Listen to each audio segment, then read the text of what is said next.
শিখিয়ে দেয়। ওই ছেলেটা কয়েকটা সরকারে মদিনার শের আলা হজরতের হাদেকে বকশিস থেকে বলেছিল, তার মধ্যে একটা তুঝসে और जन्नत से किया मतलब ওহাবি দৌর হো হাম রাসূলুল্লাহ কি জান্নাত রাসূলুল্লাহ কি। একটু জবান খুলে বলি সুবহানাল্লাহ।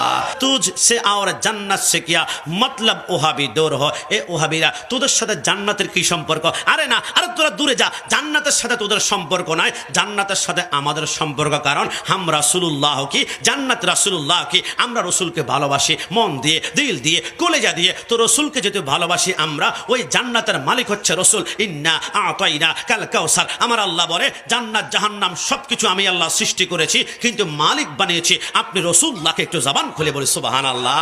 যদি বিশ্বাস না হয় নিজেকে একটাবার প্রশ্ন করেন, রসুল যদি জান্নাতের মালিক না হয়, আশারায়ে মুবাশশারা 10 জন সাহাবীকে রসুল দুনিয়া থাকতে সার্টিফিকেট দিয়েছেন, সিদ্দিক আকবর জান্নাতি, ওমর ফারুক জান্নাতি, উসমান জান্নাতি, আলী জান্নাতি,